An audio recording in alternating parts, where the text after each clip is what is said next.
So I can judge how delicious a meal will be by how often the fire alarm goes off. She had walked into a quote unquote spiky plant, which went into her eye. We just got done with like kind of a Joe Jackson dance off. This is the Snaggletooth Extreme Metal Podcast.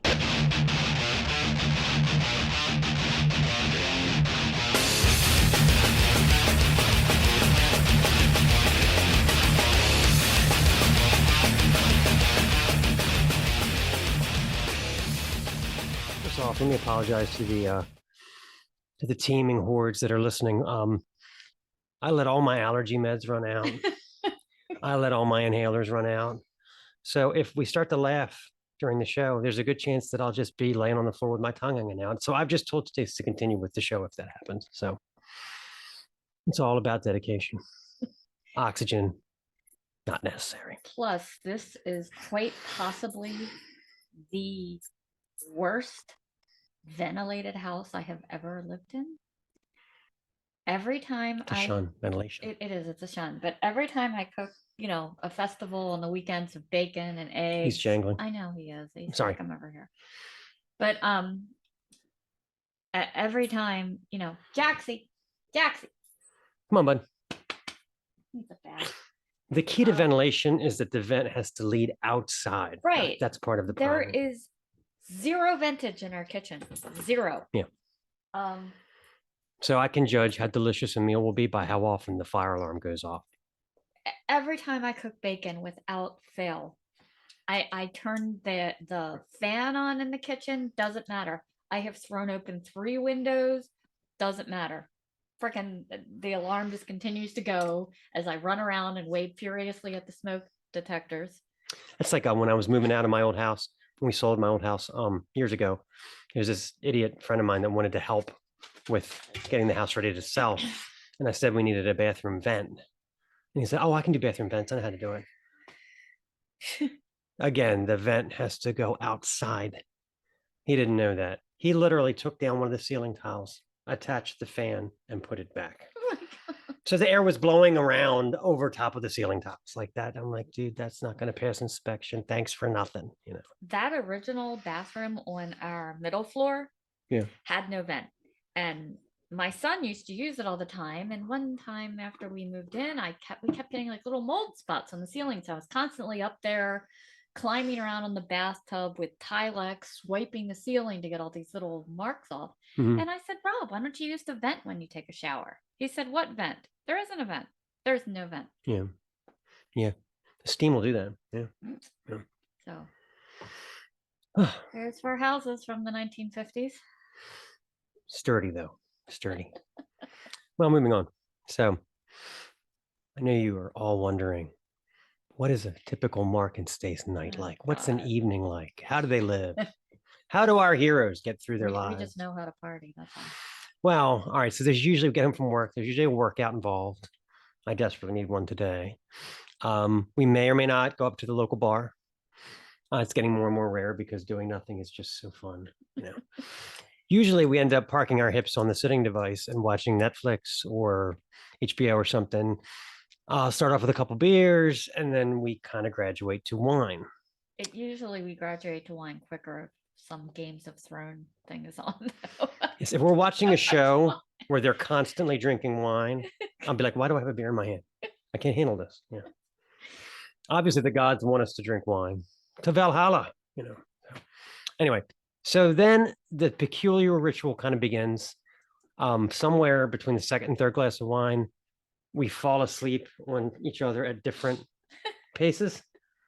And then there's the phenomenon of the wine zombie.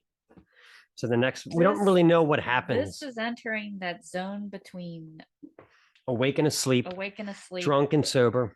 Yeah. You really don't remember what the holy hell happened. So we come downstairs the next day, right? Usually I'm down first. Wine spilled all over the place.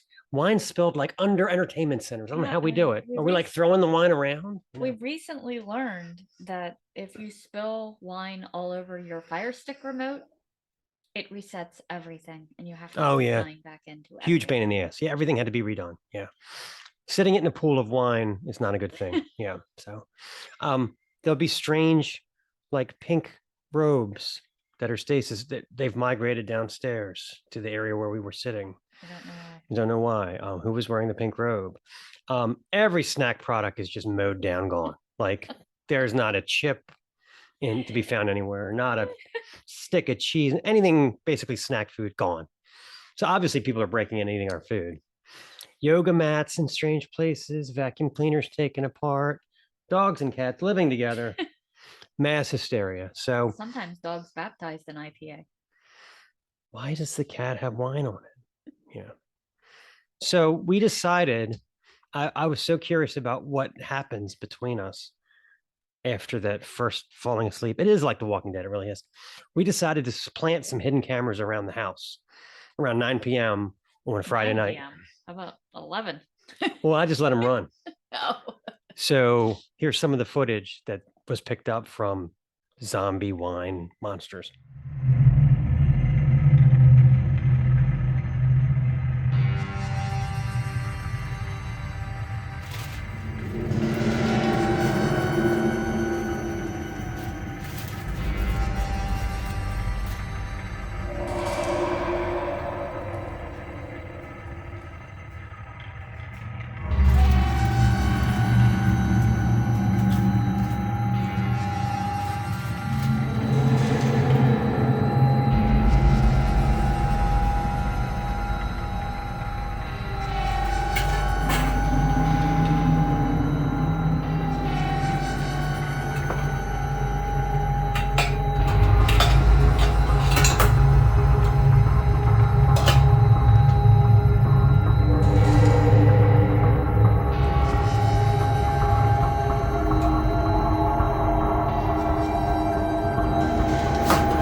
So I think some of the mystery's been solved by the video. Some more Scary stuff. mysteries have been created. Scary stuff. And he would have gotten away for it if it wasn't for you meddling kids. Oh my God, hear me wheezing? Holy cow, yeah. I'll take a sip. Coffee always helps with the lack of oxygen. Yeah. You know where I learned that? What? The black coffee trick? What?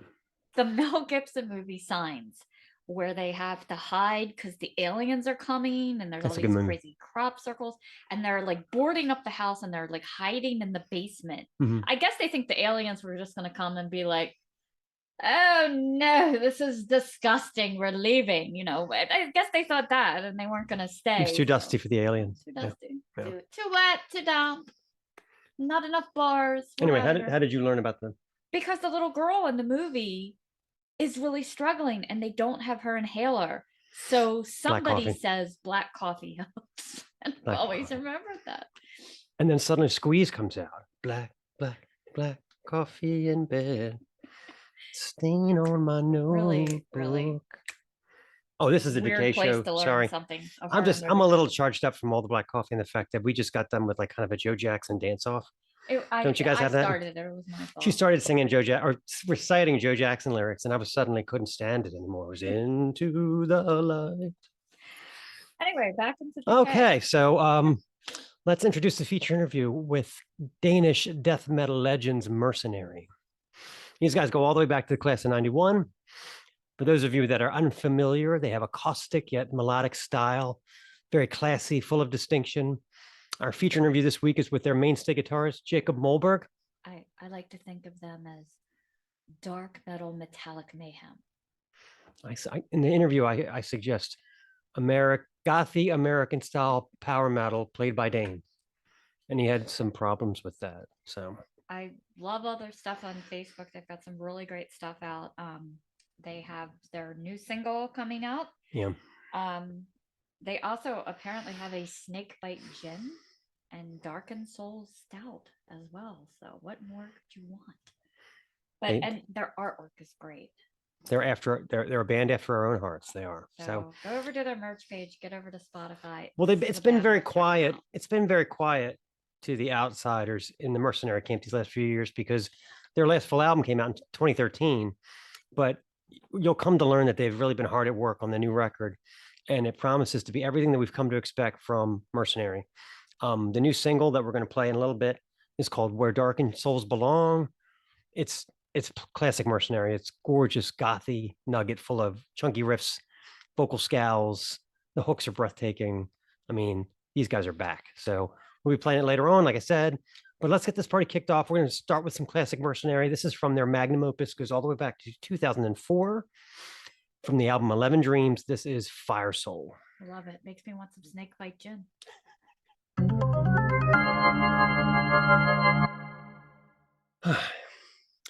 If you want to know about the gay politician, no, wrong Jovic.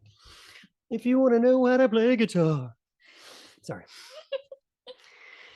Okay, that was Mercenary with Fire Soul. Whatever moves beyond these walls, she'll know the facts when Sunday comes along. Why do owls stalk me? That's all I get on my Instagram feed is owls.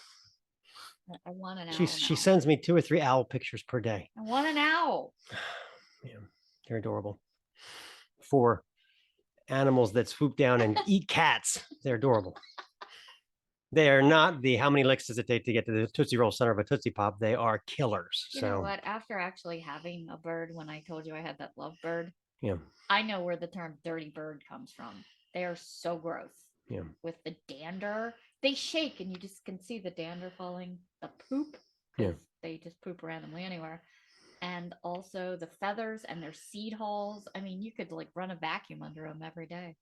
Yeah, when I was in grade school and lived in Baltimore, we had 2 parakeets. They were filthy, disgusting creatures. I never want to have another bird again. Hence, dirty bird. Okay, so a little bit about me. Enough about them. Let's talk about me. I work for a manufacturing company. They're highly integrated into a business management software package called SAP. You may have heard of it. They have Super Bowl commercials and things. It's a big fancy program that's made to connect manufacturing to sales to accounting, and China can talk to America, can talk to India. It's all on the same platform, right?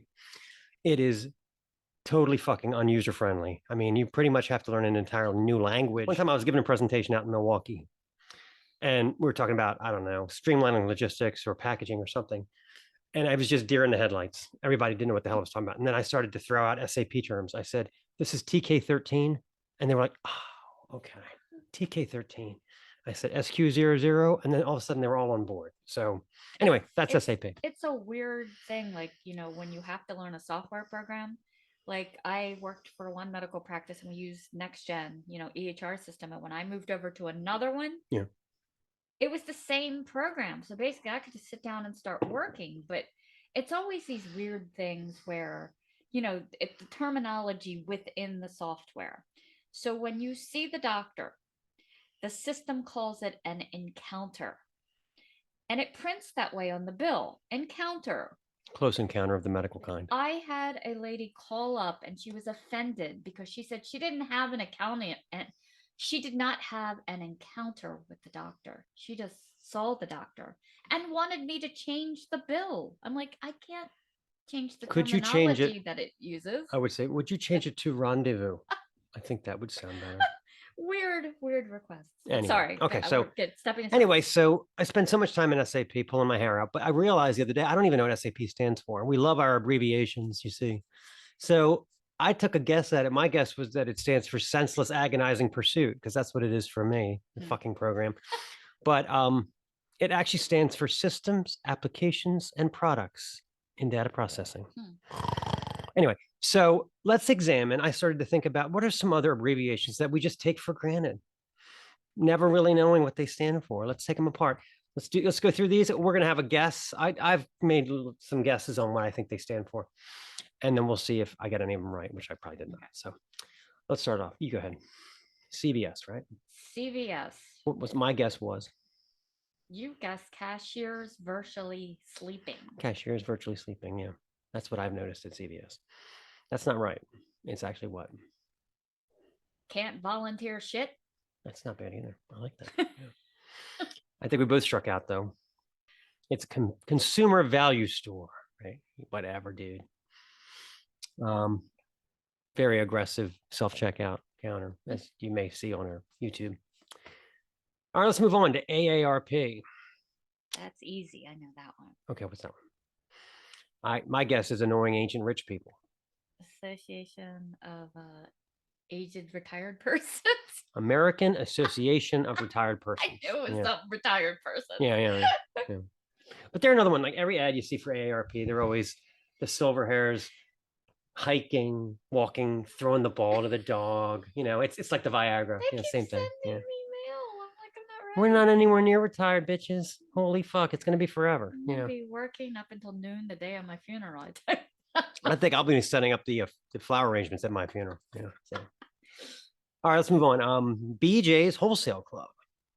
Everything you buy at BJ's is a 50-pack. It's like the salami this big. Seinfeld, where they're like, a gallon of salsa. Well, it's a great deal, and you'll never ever use. Never use it, right? So I've had spices up there I bought 8 years ago because you buy the vat. Apparently, you have to have a family of 12 to really get the benefit from BJ's.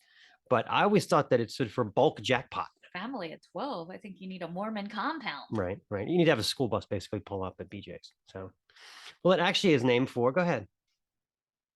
It's actually named for the founder's daughter or the first president, Beverly Jean. Who knew? Yeah, who knew? We're just learning. We're learning so much today. This is so educational. I have one for you. Okay. Is IKEA an abbreviation? I want to say I read this somewhere. I'm going to say yes. There is a documentary about how evil IKEA is. Because they don't tell you how to put the furniture together correctly, and you pull all your hair out and set it on fire. No, it's really dark actually. Like I forget the show, but it's on Netflix or was.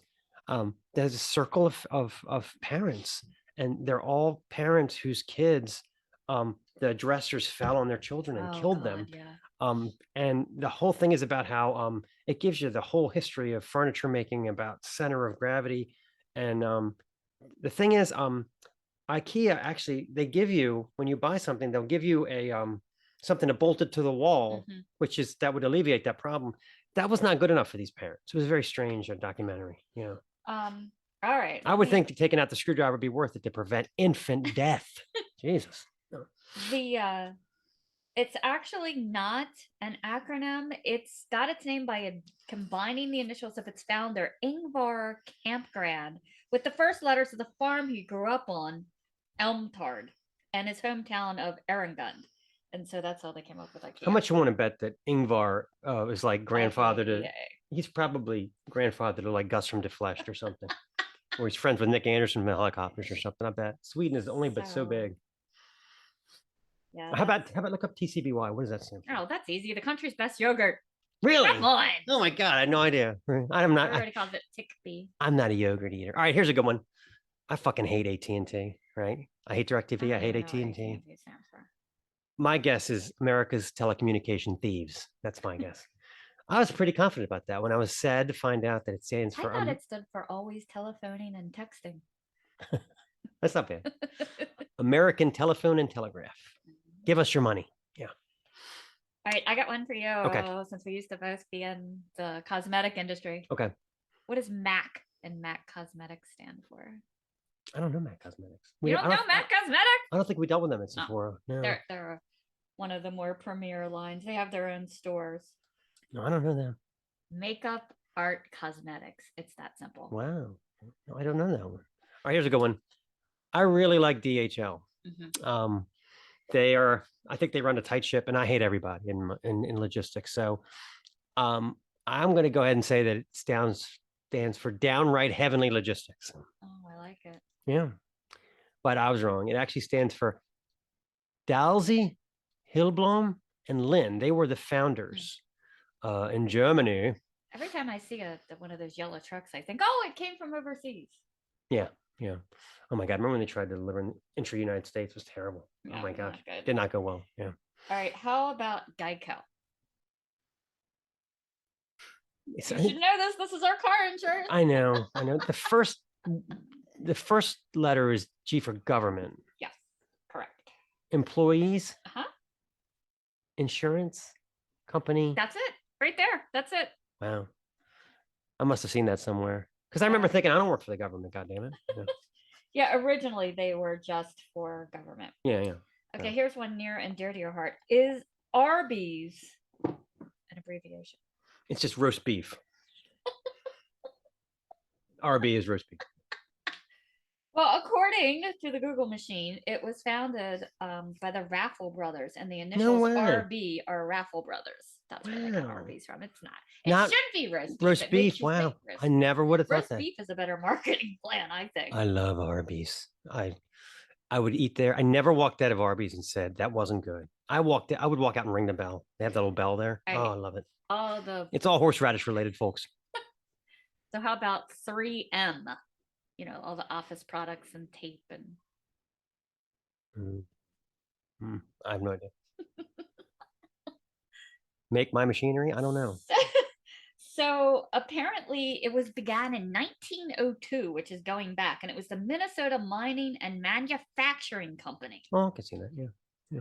So they finally shortened it to 3Ms. So you go to buy the painter's tape, right? The generic painter's tape, the stuff that doesn't work. That's $1.99 for a roll.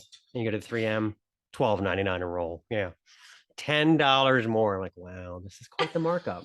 Fucking Home Depot. You Yeah. need to cover the cost going back to 1902. Yeah, I'm starting to really get on board with Harbor Freight because Home Depot's prices are really starting to get to me. All So, right. anyway, One more. H&R Block. I don't know. I have no idea. H&R. Carrie and Robbie? I don't know. Hide and receive taxes. I don't know. Harry and Repulsive? I don't know. Yeah. No, it was just Henry and Richard Block. They were the founders of H&R Block. It's always so so it's just disappointing when you boring. find out the actual, Oh, I got a good one for you. Pez, like the Pez candy. Oh my. No, I don't know. What is that? Does it stand for anything, do we think? It has to. It has to. It actually comes from the first, middle, and last name of the German word peppermints, which means peppermint. I knew that. Yeah. Is that crazy? But I don't ever think I've had a Pez that was peppermint. Well, what's the PEZ then? What do the three letters stand for? Because it's from this German word peppermints. And pfeffermints. Peppermints. Yeah. So they shortened it to Pez. And apparently came up with many more flavors other than pfeffermint. So all right. So Yeah, we won't deal with Epcot Center because that was just a disaster. yeah, Epcot is some kind of abbreviation, isn't it? Yeah. Yeah. What's where Space Mountain is, where I lost 2 years of my life worrying about my daughter on that fucking roller coaster. But anyway, we shan't go there. It actually stands for Experimental Prototype Community of Tomorrow. See, I would have knew that. I would have thought that the E stands for expensive because everything down there is. So, I mean, like, I know it's expensive. What else? So. All right. So we put together some of our own abbreviations. We figured that we could put together some inspiring business sounding organizations and then make our own abbreviations with them. So check this out. So I'll start off with this one. The Creative Artisans Training and Supporting Superior Service. Doesn't that sound lovely? It's just so lovely. Just gives you goosebumps, right? Well, that spells out cat's ass. So there you go. Why don't you do the next one?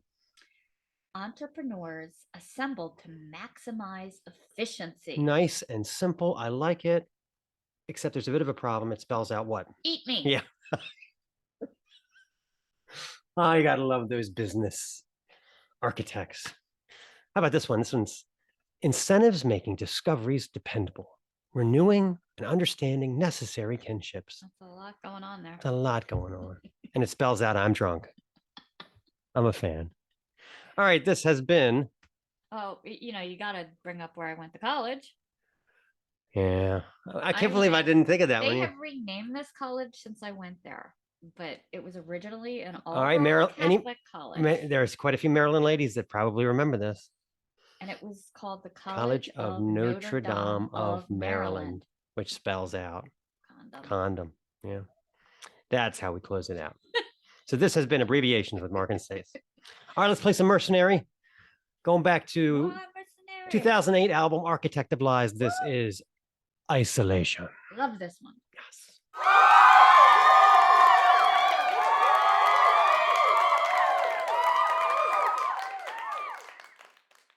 Okay. So, our sponsor, Imperfect Products. We love them. We get shipments from them every other week. They have amazing food products shipped right to your door. You are also saving the planet by they call it upcycled ingredients. You get food like broken rice grains, or maybe a little bit of ugly produce, or chips made from ugly potatoes, things that would ordinarily go to waste. So you're saving by reducing your carbon footprint.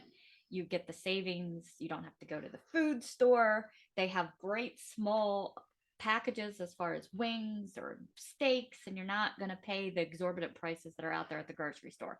Plus, you're saving the planet. What else could you want? I just annihilated a bag of dark chocolate almonds. Oh, it's like crack. Yeah. They have some excellent products. You can order them on the app. You can order them on the computer. You can pick your day of delivery. But tell them the good thing. So the good news is we're doing an ad for them. And they're having a contest, and it's a chance for me and Stace never miss it. We never met a camera we didn't like. So all we have to do is dance around unboxing our Imperfect box. So we have some great ideas coming out. So that will be, according to the rules, we do have to put it up on TikTok and Instagram. Oh, twist my arm. We'll be coming there shortly. Excellent. Well, what a great segue. So speaking of our other platforms, let's talk about our Patreon page. Okay, again, we just started it up a couple weeks ago. It's patreon.com/Snaggletooth podcast. It bridges both of them, this one as well as the rock and roll podcast. And we are cool. Give us money. We need it. We have new equipment. Stacy's job's horrible. Do you have any stories?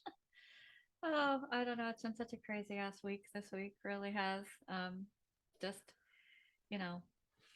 typical people who call up and think they have a foreign body in their eye and need to be seen immediately, and 98% of the time they have nothing in their eye. Just silly, because how are you going to fit a foreigner's body in your eye? I mean, it's just so ridiculous. I mean, where do these people come from?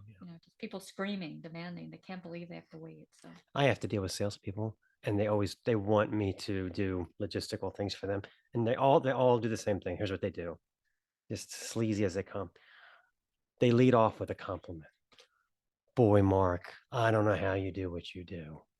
I've never seen somebody who can spin so many plates at once. And I'm just like, fucking stop. What do you need?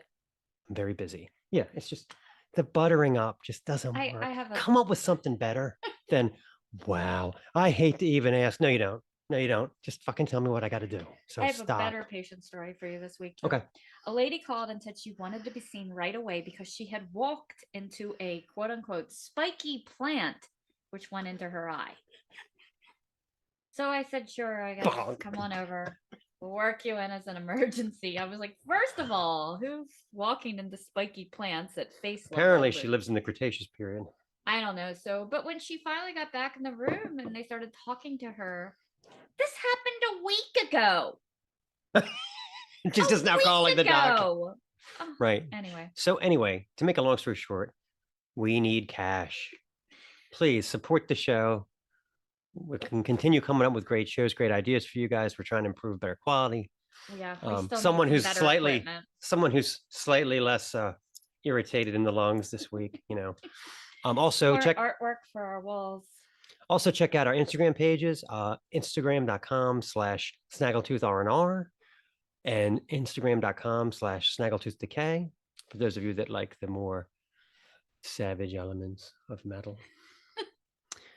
Okay, why don't we move on to the next segment? And also for our patrons, we're going to have bonus content just for you guys. I have some downright awful ideas. You guys are going to love it. They're just wonderful, awful ideas. So stay tuned. Okay, time to move on. I have a new segment now, a new sound effect that is called, this is where I show off my vinyl. I do this on the other show, and I just felt like I was letting you extreme folks down by not doing it here. So this segment is called Wax of Contrition. I love it. Copyright 2022. Okay, So I just grabbed these couple of records because they were out and I was kind of messing with them the other day. So it's a little bit more hardcore oriented this week in terms of the Decay show. We'll start off with one of my favorite hardcore crossover bands, The Accused. This is an original vinyl of their 1988 classic, Martha Splatterhead's Maddest Stories Ever Told. Oh my. Yes. Now, if you take a look at the detail of the drawing. And then when you go to the back, every inch has some kind of crazy thing scrawled on it. It's all framed. There's just like ooze and guts and brains coming out everywhere. I used to have a t-shirt from this record and it had the album cover on the front and on the back, it said Martha Sucks Brains. I liked wearing that to church. Let's take a look inside, shall we? Okay. This is The Accused. You have to have, well, here's the lyric sheet, meticulously written. And then the mandatory black and white collage of thrashing about. Blaine Cook. Used to be actually somebody, I wouldn't say he was a pen pal, but he was he would do features on my website years ago all the time. Blaine Cook is a great guy. And I love his band Toe Tag. They kick ass. Let's look at the vinyl, which is original and quite meticulous. I got the well, you got the combat. Well, on this side, you actually have the Yellow Accused, but on this side, you have the combat. The combat camouflage. Yes, The Accused. Let's read off some of the tracks from this, shall we? There's a GBH cover. There's, wait a minute if I can see. I might have to do the Fook Middle Age thing. You only die once. War equals death, 88. Losing your mind. Starved to death, and in parentheses, eating your buddies. I mean, this is a classic, and I'm thrilled to own it. The cannibalism, we like it. There's been some reissues, but this was an original. So we got that at Vinyl Discoveries, I believe. Okay.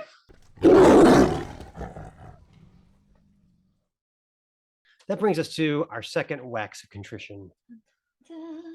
The gorgeous reissue of Jism's Detestation.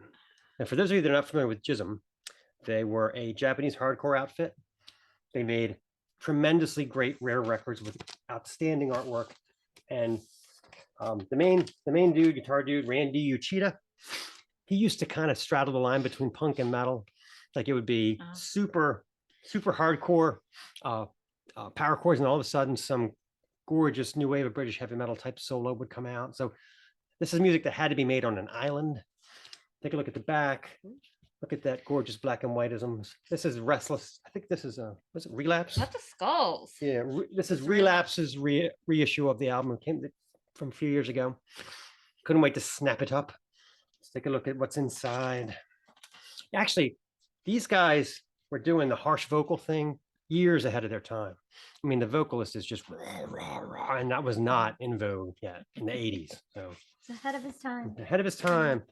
Of course, we have the mandatory poster. Woo! Take a look at that, folks. That kicks ass. And then we have some very tattooy, suitable to go on the wall. This may end up on the wall behind us at some point. I think it would fit in swimmingly. What do you think? Punks as hippies? Well, our English isn't too great, but that's okay. And then we have the vinyl, which is meticulous. It shan't be played like any other. Very black. Yes. So feel free to be jealous. This is the gorgeous reissue of Jism's Detestation. I have to say, I'm definitely jealous of your Jism. All right, put this back together. That is. So this has been our first installment of many Wax of Contrition. Wax of Contrition. All right, you need a little drama there. I'm going to add a lot. Trust me. All right, why don't you introduce the next Mercenary song? I love this one. It's awesome. It's just a taste of what is coming very soon from Mercenary. This is their new single, Where Darkened Souls Belong. Oh, that's a good one. So, if that doesn't get you fired up for Mercenary, then maybe this interview will. Now, let me just apologize up front. It took us about 10 minutes to tell Jacob that he hadn't turned his camera on. So I had a little fun with. I forgot that part of the program. Yes, I had a little fun with the editing. So try not to be distracted by it. He does come up eventually. Yeah, so hang in there. About 10 minutes, then he figures it out. But I'll tell you what, it's a great interview. We had a lot of fun talking to Jakob, and you find out a lot about what's going on behind the scenes with Mercenary. We're so glad to have Mercenary back in full force. And just as great as ever, I might say. Well, thank you. Yeah, the new stuff is fantastic. We love Oh my God, Where Dark and Souls Belong is like almost 7 minutes of bliss. Yeah. Okay. Wow. That's great to hear. Yeah. How long have you guys known about the band? Have you?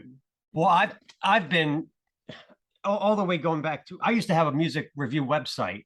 So I used to actually get promos from Century Media. So I want to say 2004, 2005 was when I started. But I mean, I even love the first album. I mean, when you were. Wow. And even the first album, you had that one song with the female vocals. Yeah. So you were always daring, even in the early days. Yeah. Atypical. Yeah, for sure. Yeah. Okay. Sorry, I interrupted you. No, that's okay. Oh, good. no, I was interrupting.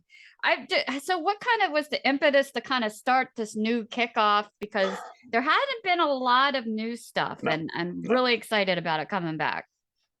Yeah, well, I realized that is how it looks for people on the outside, but actually we've been writing on new material for 5-6 years at least. We've been meeting more or less every week, forever. But when we did the last album, and it's nearly 10 years ago, right? Through our darkest days, I personally was a bit burned out on the whole album cycles, because we were doing albums every second, every third year, and had been doing that for 10 years. And we were going to have our first kid, me and my girlfriend. So I just needed some time off. And so we only had a 1-year hiatus in 2014, and even then we still did some behind the scenes stuff, like building a new home studio in our rehearsal room and so on. And we started preparing some shows in Japan, and we did a small crowdfunding for video. But then when we started to get into gear for like booting up again, then first our other guitarist had a kid and quit his job and wanted to take an education. And a few years later, Renee had a kid as well, with his new girlfriend. So it was just kind of time for something else for everybody, I think. All the while, we had the feeling that we were not done with the band. We wanted to, we still wanted to put out music, and we felt that we still were able to raise the bar. We didn't feel like, well, let's just kick back, let's have fun, and rehash the old days. It was never something like that. It was always, well, we feel like we haven't reached the full potential, I mean, artistically, because I don't think we will probably be able to go back to touring 2, 3, 4 months a year like we used to 10 years ago or so. I mean, only time will tell, because the kids get older as well. But it was just like a big change of gears. Like we were all reaching a different stage in our lives and needed something different. And so gradually we started working on the new stuff, and we burned through 2 drummers that had to quit the band, or well, get some help to quit the band. So our current drummer Martin is a local guy. He joined the band 3 years ago, and he's the first local drummer we had since 2009. So that it was the first time we had this band feeling. Well, now we live in the same city or the vicinity. Now we can meet up spontaneously if we want to, and that just made everything click, and we were able to finish the songwriting. And then a pandemic hit the world, and what can you do? Yeah. So yeah, that was kind of a long way, and there's lots of more detail into all that, but that's a kind of a long, boring story about why we went away, which we never really felt we did, and why we're coming back now. It's got to be difficult. I mean, well, you guys have, your output has remained very consistent in terms of quality, but you've had some lineup changes. What advice would you have for young bands that are trying to continue on despite lineup changes? Well, rather change everybody else than the singer, I guess. No, I mean, people don't do lineup changes for fun. You usually do it because you've grown apart, or you are just have extremely different expectations to the band, or different commitments, and it can be healthy, but it's very difficult. What kept us going was that we felt we had an honest continuity, because I've been in the, like, writing all the band's material, not like half of all the band's material, back from the first album. And when our first singer Carl left the band in 2005, me and Martin had been writing music together for 3-4 years, so it felt very honest to go on with him and with Mikkel, the second singer back then. And when it was time to say goodbye to Mikkel in 2009, the rest of us had been together for a long time, so there was like an honesty to it. We felt that we were able to, continue with the essence of the band. And I don't know if that's any solid advice for young bands if they're having lineup changes, but I mean, if you see yourself honestly, carrying on the spirit of the band, then I think you need to be able to tell yourself that that's enough, and you don't need external validation. Because if you feel like you are going to need all the external validation that you used to get, and you necessarily want to grow the band, well, that's not necessarily what will happen in the first couple of years. I mean, now we are doing the third album with Renee as our lead singer, and it's just only now, like 10 years after the big lineup change, that people are not really talking about the old lineup anymore. So I mean, we always knew that we were,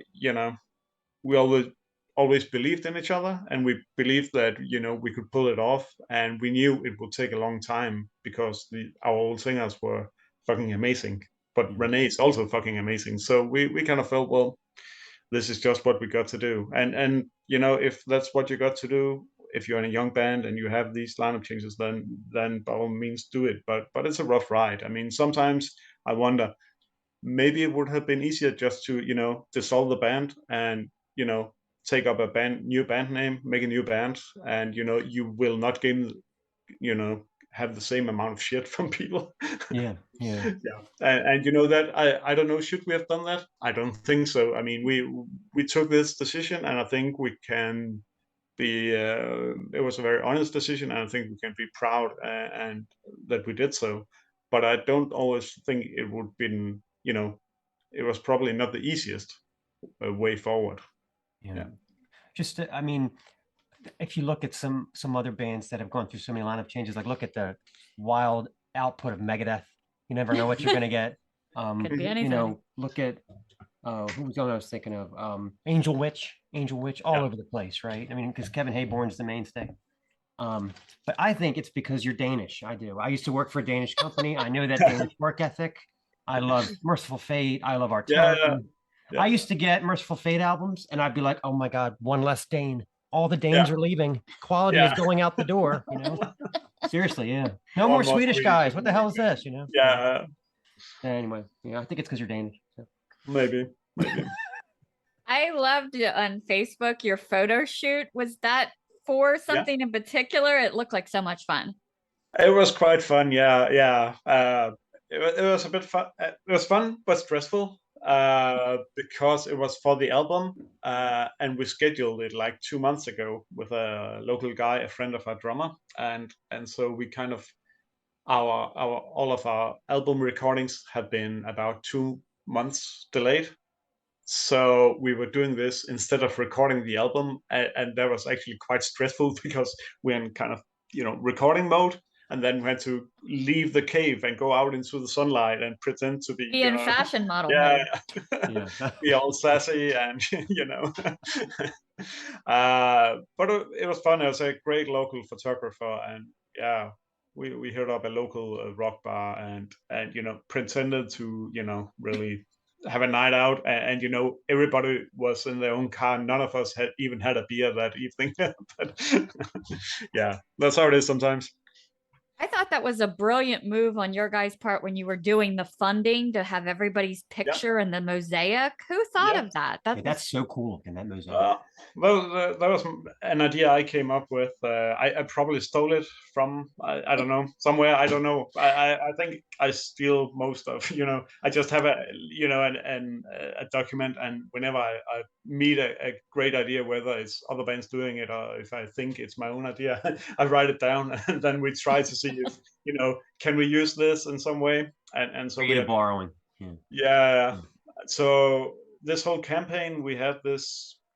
We knew that we would make a campaign for the album. We had the plan like 2 years back, but we didn't fill out all the details until 1 month before launching the thing. We just worked on it and improved it and scratched the bad ideas and added some. I mean, the mosaic, I think it was like 2 days before launch. It was like, hey, maybe people would feel invested if they can be a part of the cover and so on. And yeah, so I just saw some previews. We have a graphic guys from South America somewhere doing it, and it's turning out super cool, I think. So yeah, that's awesome. Yeah. And then you have your own beer engine. How did that happen? Yeah, I have the beer right here, as you see. Yeah. And we were quite cheeky. Speaking of last minute, ideas. When we had done all the proofreading for the text and the I don't mean to interrupt you, but we can't see you. So if you want to turn on, maybe we could see the. Oh, you don't have a camera? No, the camera's not on. So you should. There we go. There we go. So now we can see. I thought it was just Zoom being weird. No, there we go. All right. So if you're going to show your products. I wondered why there were no preview of from my own camera. There you go. Okay, so yeah, there I am. Hi again, guys. Hi. Why didn't you say so? Sorry, I just got home from the rehearsal room, and we had one of these guys who contributed to the album from the campaign, like a Swedish guy came in. So we've been in the studio all day from noon, doing. He did some vocals. He did a drum section, and we did a big hey section, mandatory hey choir, and he did some pig scrapes and so on. And then I was just able to run out to the car with a drummer, drop him off on the way home, and then arrive back home 30 minutes before this interview and read a story for my 2 kids, and then run up the stairs and put on my laptop. So you're a busy man. Maybe I'm not thinking super clearly, so you'll have to apologize if I go out on a limb on some of these things. We go out on tangents all the time. Again. There it is. It's the Darkened Souls Stout. With the Darkened Souls artwork.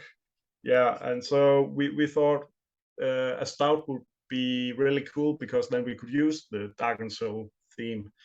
So it's really heavy with 8.3% alcohol, I think. It's almost too beautiful to drink. Yeah, exactly.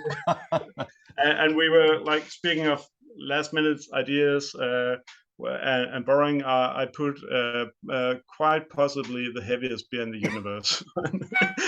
Because why be humble and modest? Exactly. Yeah. That's great. Yeah. Yeah. I got to see that. Yeah. I love the artwork too. I mean, that's so tattoo worthy. I mean, I have room. Yeah. Yeah. I think not the artwork from the first single was the same guy, and From the Ashes of the Fallen, and that's already a fan who had that tattoo. So that's pretty cool seeing that. Yeah. Great. Yeah. And actually, it's from a really cool artist that we found just randomly on the net searching for t-shirt layouts, and this guy had something special, and so we used some of his designs for the beer, for the gin, and for some t-shirts. We wanted to use him for our front cover too on the new album. The thing is, he's Russian.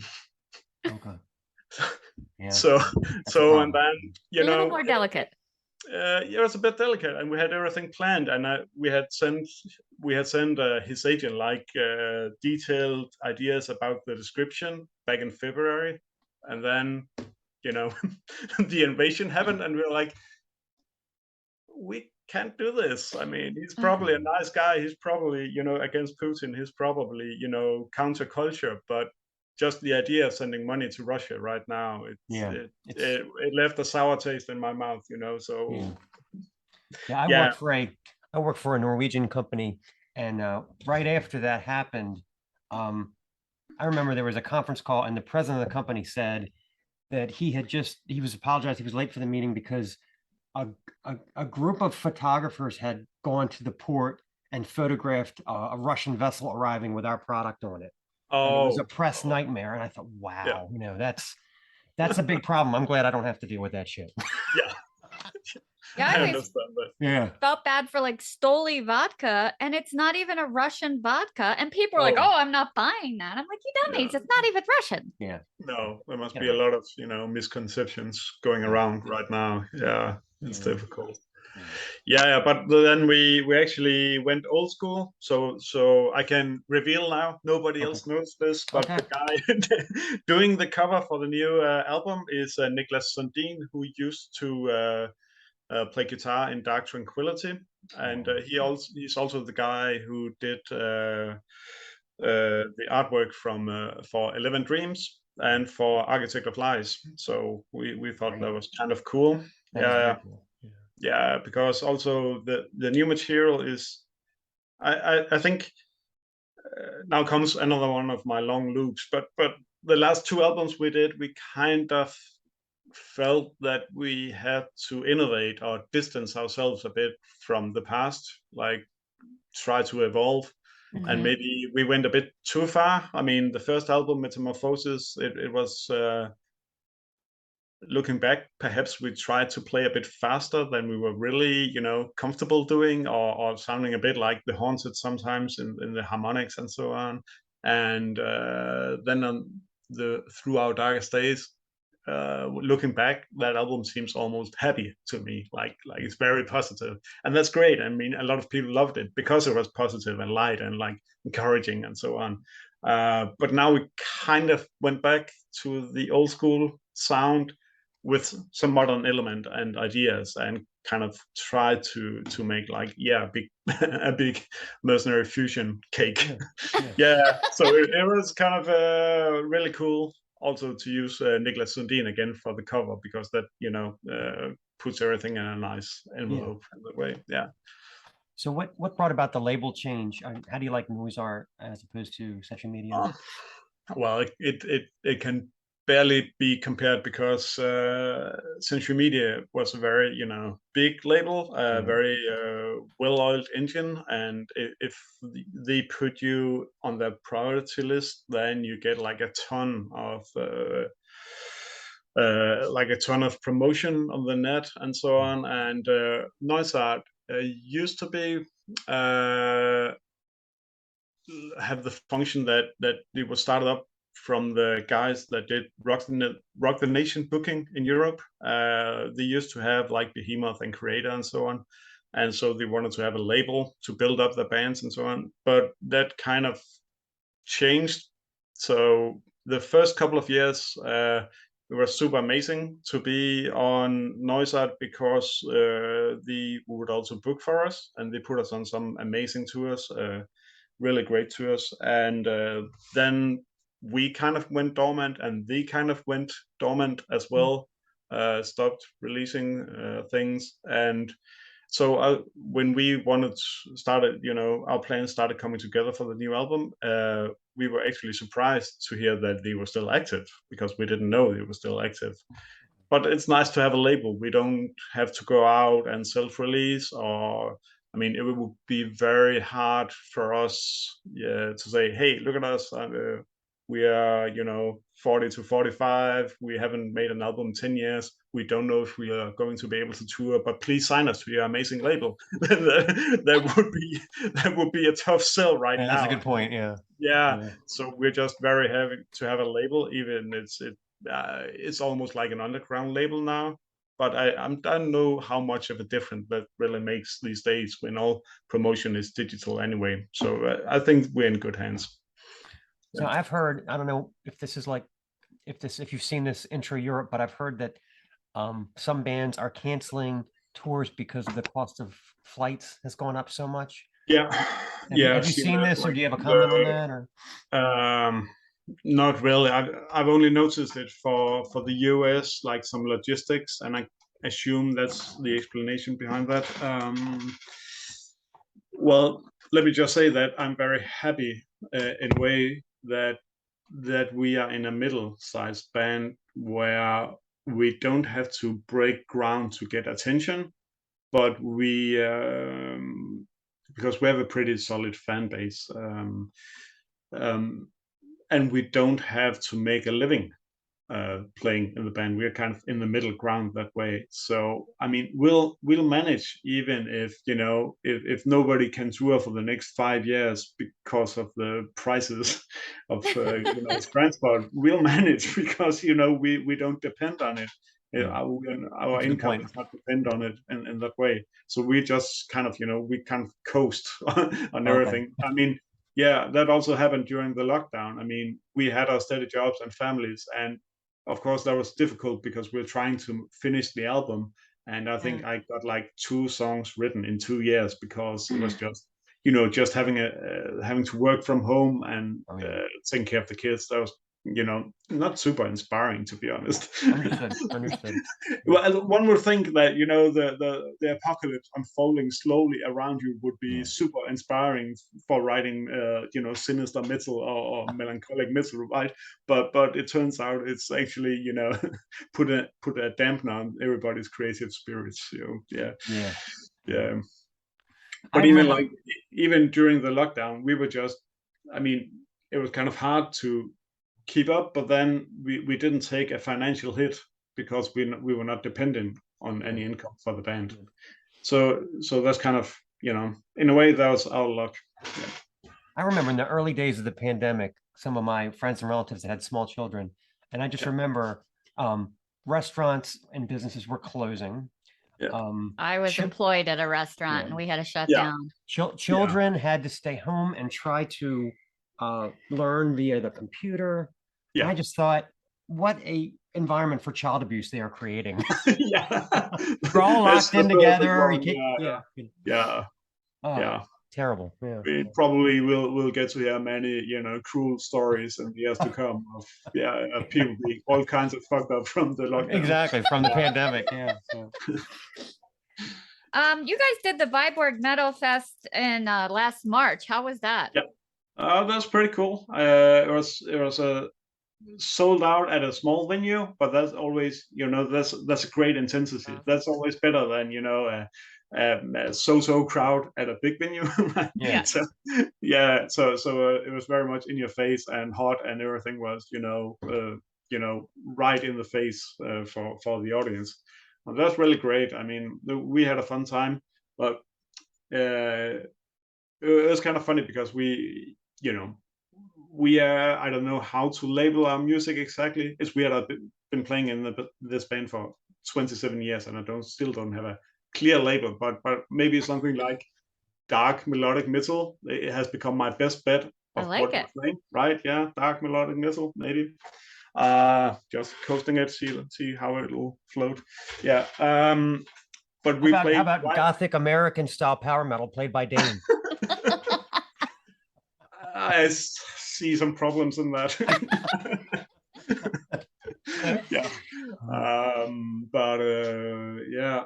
We played right after Contra. Do you know these guys? Like Danish death metal pioneers, right? And then we were sandwiched in between Contra and Based, the new school, the new breed of Danish death metal, who they are like taking Europe by storm right now.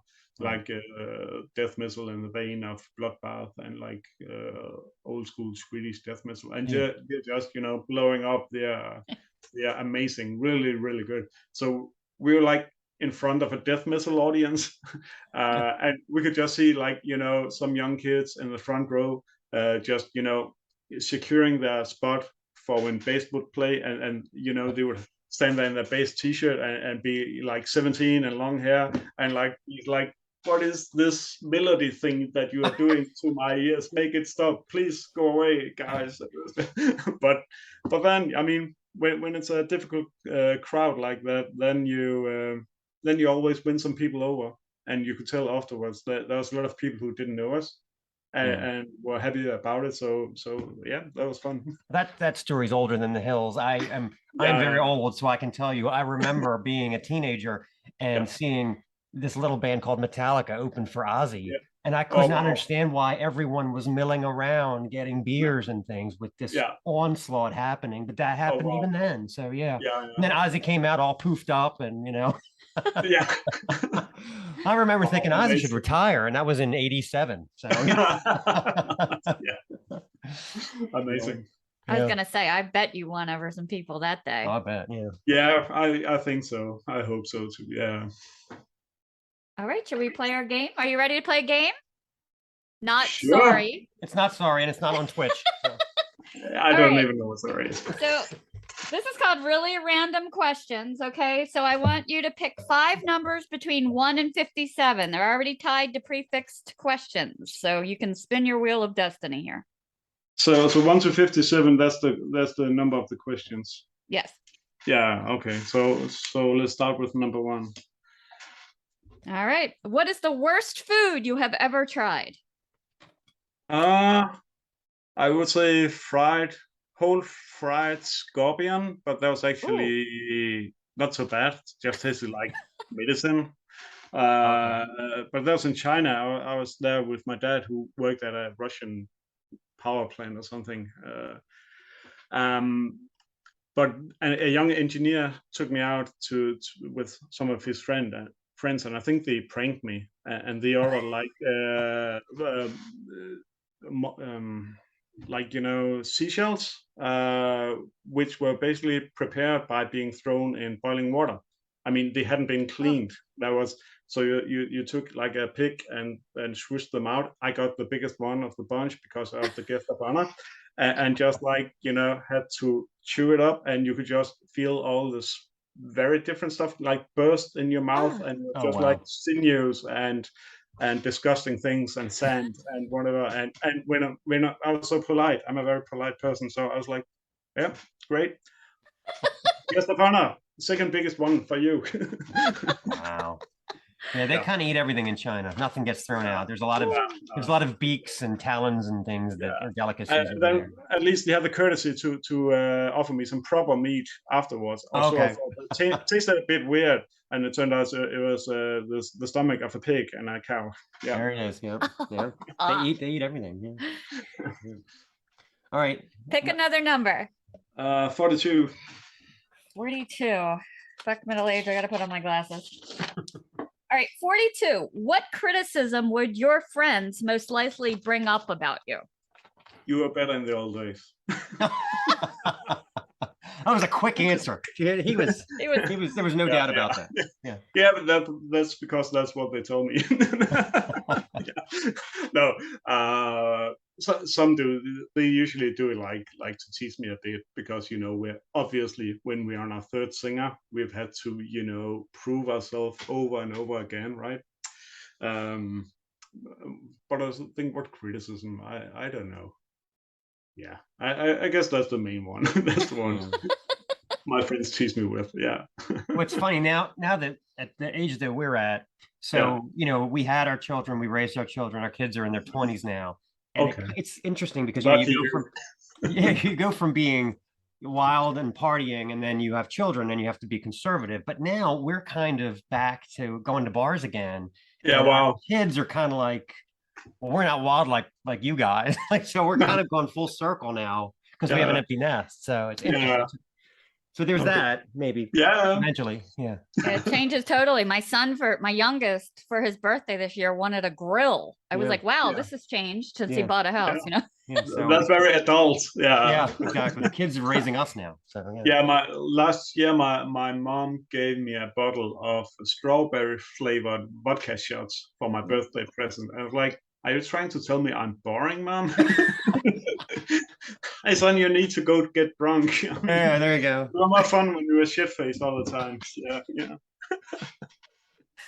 All right, pick another number. Okay, 29. 29. Do you feel like that substances like alcohol or drugs enhance or hinder the creative process? Well, that's a good one. I've never really used drugs, so for me, it's very much it's work. Being creative is work. It's not really, it's not really about hammering down 10 beer and then waking up the next morning to go see what's on the tape. For me, it's like really focused process where I try to bring something and then I have like a quality curve, like and so if I put in enough hours to write 5 songs, then I'll probably have 2 good ones, and that's just that's how it works for me. And basically we're pretty boring in the band that way. I mean, back in the 90s, I mean a lot of the early stuff that was written on a binge, and I think Fire Soul actually from 11 Dreams that was kind of finished at a band grill evening where we were like really drunk and putting riffs together and so on. But, so yeah, I can say that it hasn't been an influence on Mercenary, but it's not really how we work anymore. Yeah. The Mercenary is not doing the Hawkwind downing a bunch of pills and then levitating type of thing. No, not really. And no, and it shows. It definitely shows. Okay. All right, you got 2 more numbers.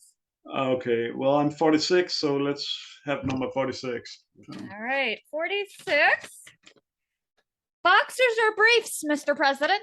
Oh my goodness. Briefs. Boxers Okay. are briefs. That's what. No, I'm in boxers. Yeah. Ah. I thought you said breaks. I didn't. Yeah. Okay. All I right. don't.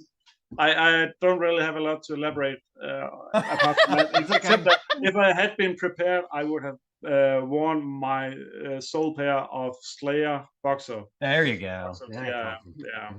I don't have any extreme metal underwear. I'm very upset about this. I know, I'm gonna have to work on that. Yeah. Yeah. Okay. Slayer silk underwear. Even, Oh yeah. wow. Yeah. There's a good merch idea for you. Mercenary undies.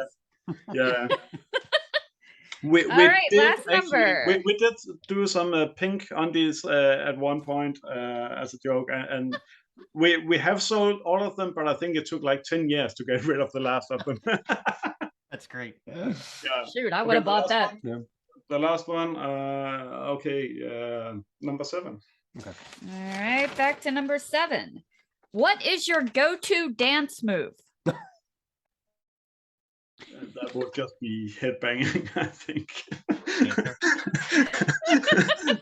So headbanging and putting the foot on the monitor. Yeah. Okay, there we go. That's what I do, and that's why I don't dance.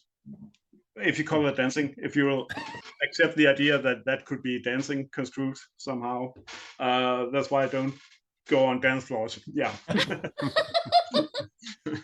I have a question for you. It's more of a Danish culture question. One of my favorite bands is Dizzy Miss Lizzy. And are they like the Beatles in Denmark? Because nobody's heard of them here. And how popular are they? They're popular. Yeah. Yeah. I mean, they're not like mega rock stars. Not like Iron Maiden or something like that. No.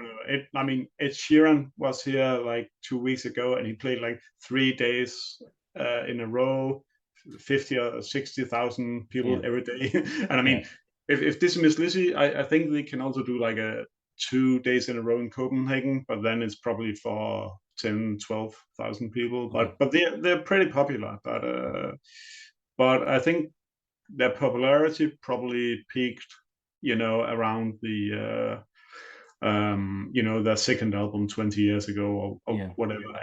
But they are steady presence and yeah. So it's Yeah, kind of that's what it is wild then. that we also used Jacob Hansen to produce the last album. So that was pretty cool. Yeah. Yeah. So Okay. when can we expect more from you guys? I keep seeing all these intriguing shows.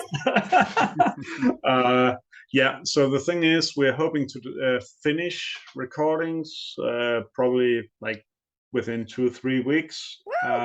Yeah, and then we need to hand over all the files for the mix session. That'll be maybe a month, and then if it were, the good old days of 5 years ago, then we would just, be able to put it on Spotify and print, make some CDs.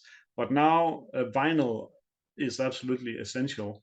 Yeah. And the production time for vinyl is at least 6 months now in Europe. I've heard that. Yeah, because of the Yeah. demand and the energy crisis and all that stuff. Shortages. Yeah. Yeah, and I also heard that the major labels are heading into vinyl, even with artists like Taylor Swift, and if the major labels want to have printed copies in the hundreds of thousands, then then there's some underground Danish metal band who needs 500 vinyl, and we could just get shoved to the back, Yeah, I guess that makes sense. Yeah. Yeah. So that's all to say that the album, probably we will not be able to release that until April or May, I think. Okay. I mean, stuff could happen that could fuck that up as well. I'm crossing my fingers that it won't. But we will do at least one single before the album. Okay. Yeah. And Awesome. I think we need some label input if it should be with like what song, and if it should be mid-late autumn, or if it should be early next year. So yeah, and I know like some people don't really like the whole single game, like especially metalheads, they want the album. Yeah, and that's very nice, but it's good to put singles out for us and just seeing people respond. And every time we put out a single, it's like, oh, you guys are still around. Get that response from people. It's like, yeah, and we're on Facebook and we're posting shit constantly, and yeah, okay. Oh yeah, the singles feed the Spotify algorithm. We got to do that, Yeah, exactly. It's Keeps you in the loop. Yeah, exactly. Okay. Well, anything else you guys want to know? No, I think we got it all the way down to underwear. I mean, I think we covered everything. All the way down to underwear, to my dance moves. To the beer. Yeah. Right, we can't wait. Thanks so much. Come to the States too. Yeah, come see us. Yeah. We'd love to. I mean, we did these 2 shows in Atlanta at the Prog Power Festival back in 2005 and 2008. Wow. And I think at the second one, we had kind of the option to do a US tour. And we didn't like the idea of the timing and the bands and everything. And it was just so stupid. Seen in retrospect, we should just have done it, and start building. But yeah. What can you do? Well, now it's only $3,000 a ticket. Right. Now, and maybe Maryland Death Fest comes back next year. Maybe. Yeah.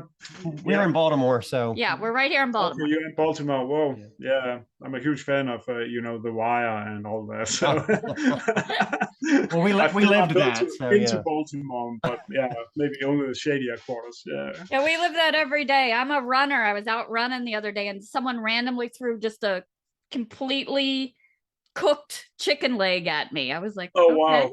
And you don't have that on the wire. Yeah. That's random. No. Okay. All right. Well, great then. We will be in touch, and thanks again so much. The sounds of decay.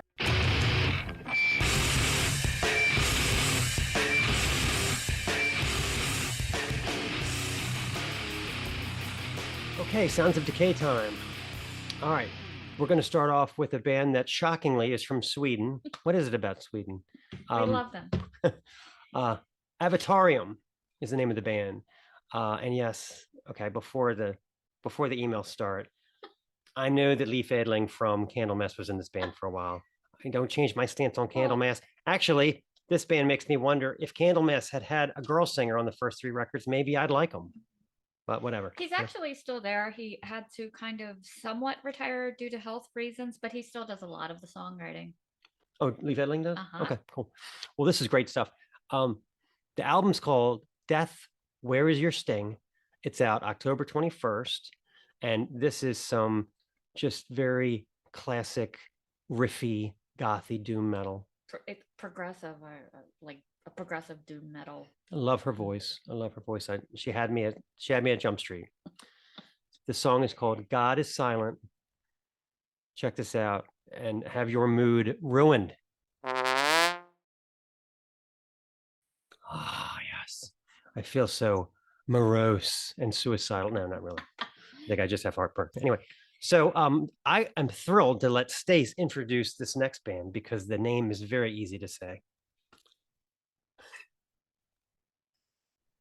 For Decay number 2, it's a Snaggletooth.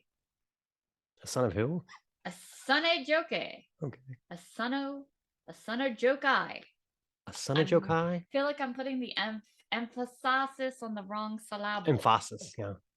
Anyway, it's awesome. So However you want to say. you don't pronounce it, people. You listen to it. Yeah, the album's called Island. It's brand new. Just came out this year. I can't stop listening to it. It is, like I said, they're a band from Japan. It's what, a 4-piece? Yeah. 4-piece. Post black metal. Yeah, it's kind of like a black gazy kind of thing. It's that I hear elements of metalcore. I hear elements of like Cult of Luna, post metal. I hear post punk in I there. hear mathcore. Oh yeah, definitely. Yeah, just be storming along like metalcore, and all of a sudden this gorgeous clean guitar part will just kind of rise up. I mean, I can't stop listening to this thing. I like how their albums have been like one word. Like the last one was Wishes. So it's just kind of, they just kind of give you one. It's our second Japanese band on the show this week. Island is their new one. Yeah, because it is an island. Yeah. Okay, so this is Heavenward from the album Island by Asuna Jokai. Prepare to be invaded. Oh, that album is fantastic. I am hooked. All 3 bands this week have an A. They start with A. So it's total coincidence. But anyway, so our third Decay this week is Era Cobra from Chicagoland. They've got a few demos and singles. This is their first full length, and it's a doozy. I love their tagline, Midwestern Steel. Yeah. As well as their album cover. I'm not super sure. It definitely looks like 4 Horsemen of the Apocalypse. I'm just not sure if they're fighting each other or celebrating. Their swords are all up. It's mellow death, lots of twin guitars, which I love, and it's blackened, so it's very dark. But what I like best about it is you can tell they've studied their Venom, they've studied their Motorhead. Lots of little guitar nuances, very rock and roll infused there, kind of straddles the line between the 2 shows. I love it. So hats off to these young men. First full length. I think they did everything right. This song is called Nailed to the Thieves' Cross. Wow. Show's already over. We covered so much. I feel like we just started, and yet it's over. You got to hear about Randy Uchida from Jism. We got to talk about our favorite abbreviations. Please don't tell anybody what we do at night with the wine. That's a secret. That's just for you, dear viewer. So it'll never get out there. Yeah, it's that few minutes of blackout that just on a Friday night, it's just, I don't know what happened. Thank you again to Jakob of Mercenary. We so look forward to your new stuff. Guys, get over to Spotify. Check out all of these bands, including all of our A-list bands. See what I did there? This has been the Snaggletooth Decay Extreme Music Podcast. Mother doesn't go out anymore. Mercenary appears courtesy of Jakob Molbjerg. Snaggletooth theme written by Gustav Jord of The Fleshed, who also have a new album out. Check them out. Decay theme courtesy of Steve Rathbone from Lair of the Minotaur. All content 2022, the Snaggletooth Decay Extreme Music Podcast. Into the light. You and I. Sorry. This is the Snaggletooth Extreme Metal Podcast.